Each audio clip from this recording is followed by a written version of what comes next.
Yuka Royer is here in studio. Yuka, a historic antitrust trial against social media giant Meta. It's finally begun in the US. Well, Sharon, Meta's chief executive Mark Zuckerberg took the stand on day one of the trial to defend his company from the US Federal Trade Commission that's seeking to force Meta to break up by selling Instagram and WhatsApp.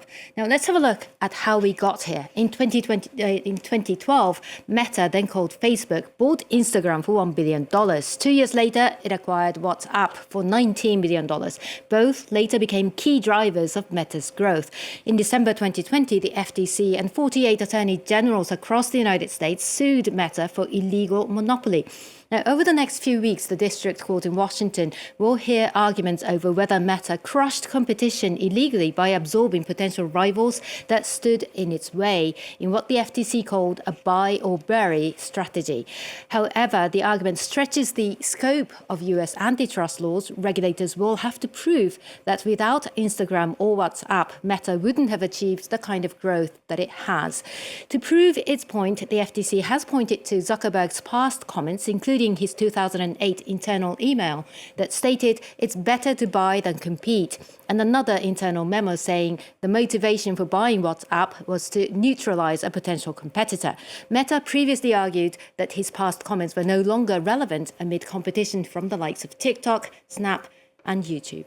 Meanwhile, Yuka, Donald Trump's trade policy is continuing to rattle the markets. Well, Monday saw the US president seemingly taking another step back from his tariffs, suggesting he could pause the 25% levy on all imported cars that took effect earlier this month to allow car makers to give car makers time to readjust. Now, shares in American car companies surged on the comment, and Wall Street's main indexes all closed higher, with the Dow Jones rising at more than 300 points rather.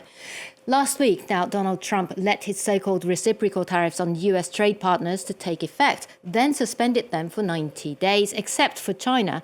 Instead, he raised the total rate to 145% against China, prompting Beijing to announce 125% retaliatory duties.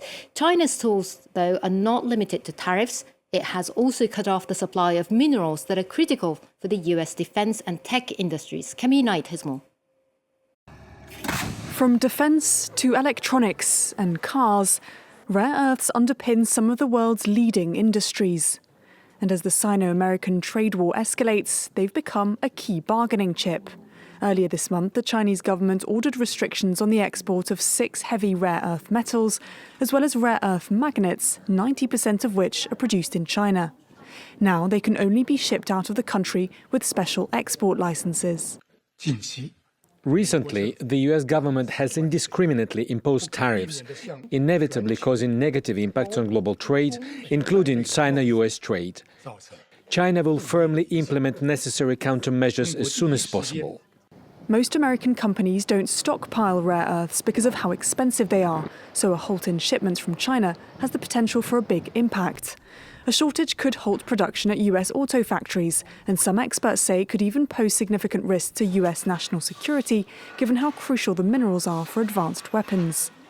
Even as the Trump administration announced it would exempt a number of Chinese consumer electronics from the latest tariffs, magnet exports continued to be blocked.